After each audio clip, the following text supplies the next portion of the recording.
नहीं तब तक भागवत श्रवण से क्या है, आप दूर रह जाएंगे।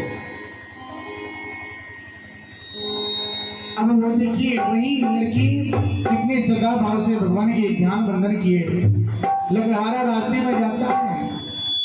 एक ऐसे ही बड़े बुजुर्ग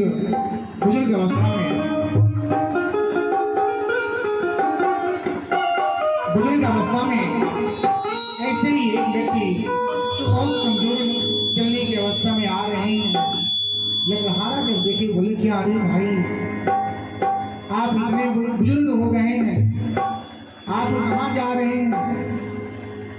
उनकी बाँह पकड़ के बिठाने के बाद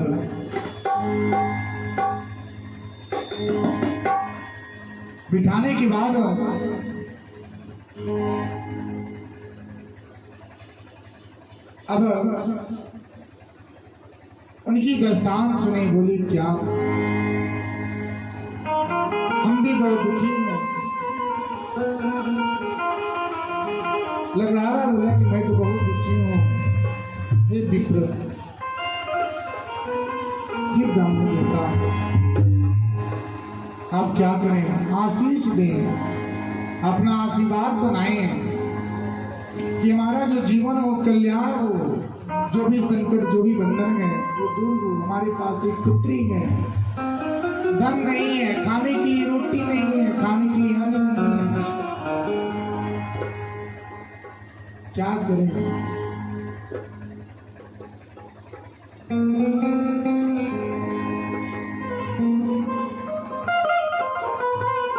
जो बुजुर्ग अवस्था में जो थे इनको लेके घर पे गए, बोले कि एक रात हमारे घर पे सबसे बड़ा फल होता है क्या, अतिथि यानी बिना जो बताए आता है ना वो अतिथि है। अतिथि देव यानी कि अतिथि देवता के समान है। अतिथि का स्वागत करना हमारा और आपका कर्तव्य है। जो अतिथि का स्वागत किया समझिए कि भगवान की प्राप्ति करेंगे।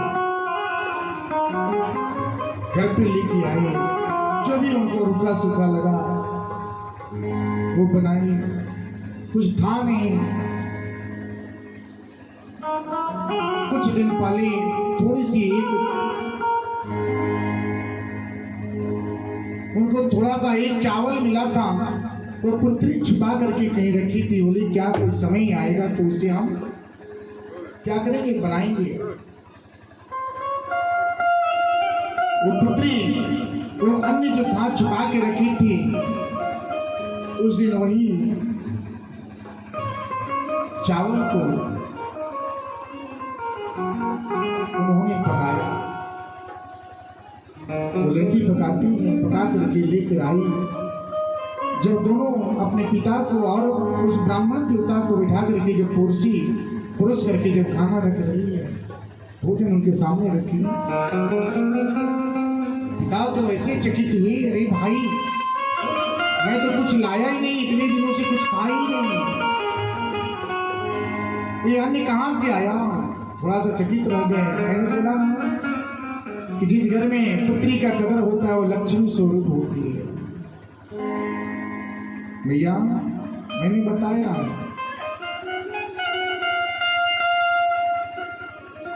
जो अन्य आया, आने के बाद ग्रहण किए। सुबह की बेला हुआ, जब जाने की बारी हुई,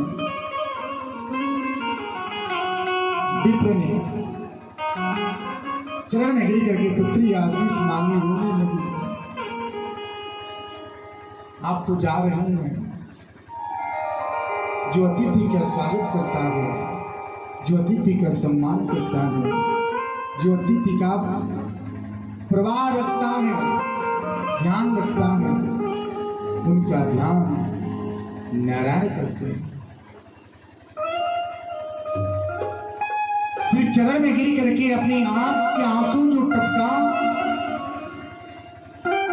उनके चरण में गिर गया।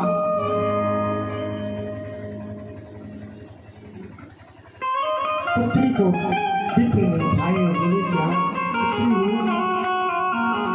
अवश्य अवश्य तुम्हारा दुख दूर होगा, अवश्य दुख दूर होगा।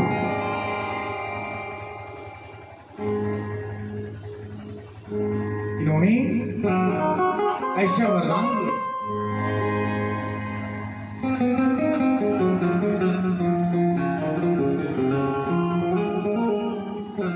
चले गए। धीरे धीरे एक समय ऐसा आया जहां पे पितृ सोए थे, उसी आसन के पास उन्होंने कुछ आशीर्वाद छोड़ दिए थे। आशीर्वाद क्या है? भगवान को सबसे प्रिय होता है क्या? कितना हो आप भोजन अच्छा बनावे और श्री लक्ष्मी नारायण के भोजन का भोग लगावे तो बिना तुलसी पत्र का भोग अगर उनको लगाएंगे तो स्वीकार नहीं होता।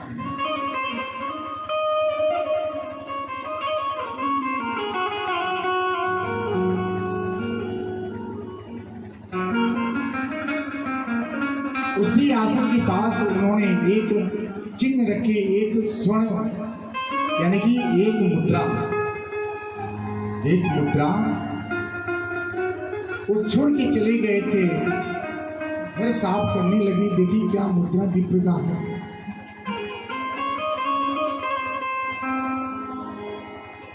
वो मुद्रा को ले जाकर श्री लक्ष्मी नारायण के मंदिर जहाँ पे अपना पूजा अर्चन बंदन करती थी वहीं पे रख दी। प्रतिरोज पूजा करने लगी, कर रही है। उसी मुद्रा से आज एक जो खाने के अन्न नहीं था, धीरे धीरे उस घर में अन्न का बरकत होने लगा। धन की कमी थी, धीरे धीरे धन का पूर्ति होने लगा। उस पुत्री का विवाह भी हो गया, योग के घर में चली गई।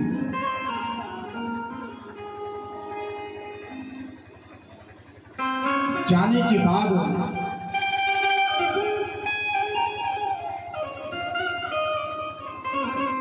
जो मुद्रा मिला था वो मुद्रा उनको बार बार यही कष्ट दे रहा था। क्या मैं अगर यहाँ पे छोड़ के जाती हूँ,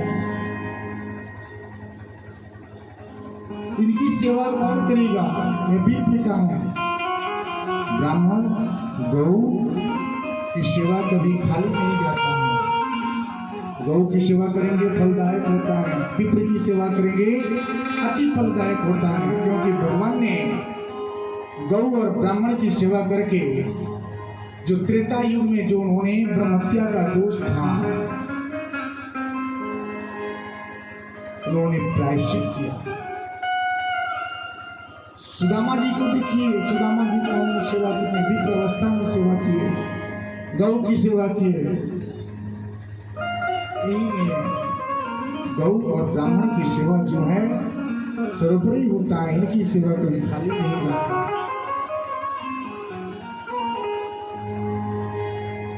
जो मुद्रा थी उसको भी लेके गई, वहां भी सुख शांति होने लगा।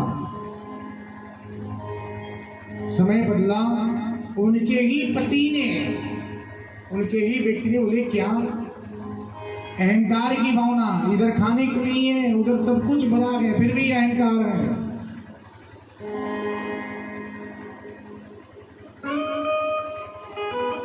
मदिरा का सेवन करके पूरे जुए में सब कुछ लगाता था, दाव लगा करके पूरा धन हार गया।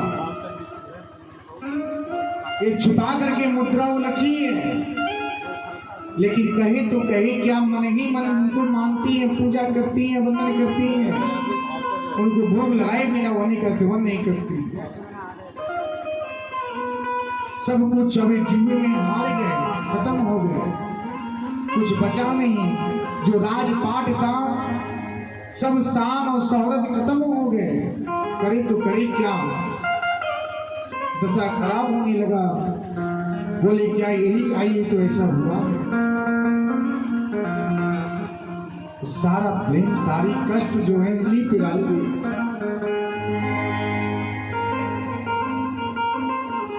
वो पुत्री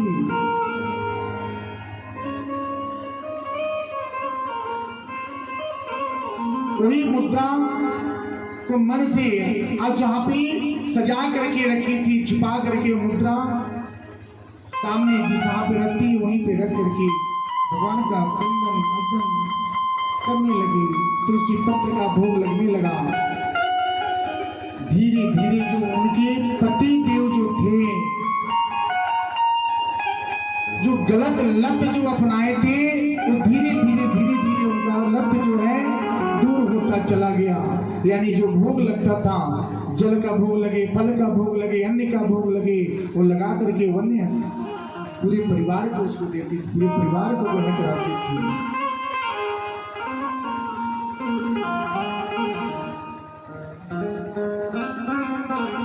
उनके सिवा और किसी की चाह नहीं है। जिस तरह से मीराबाई ने उनकी चाह में विष का प्याला भी ले लिए, लेकिन कोई फर्क नहीं पड़ा।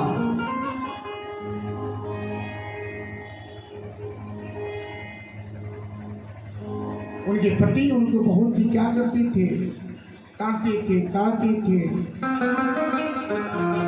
लेकिन वो अपने मार्ग से कभी नहीं। उन्हीं के श्री चरण में रह करके सेवा वंदन करती है।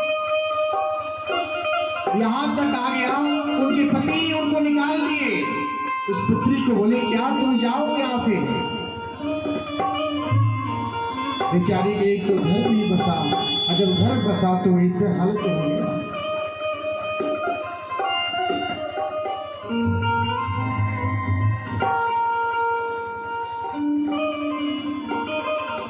समय धीरे धीरे बदला।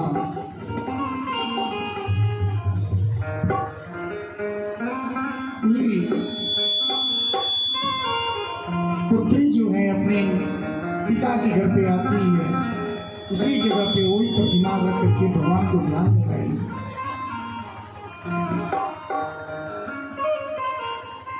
बोली, क्या है प्रभु, एक तो कुछ नहीं हुआ, तो ऐसा कि आज मेरा घर टूट गया।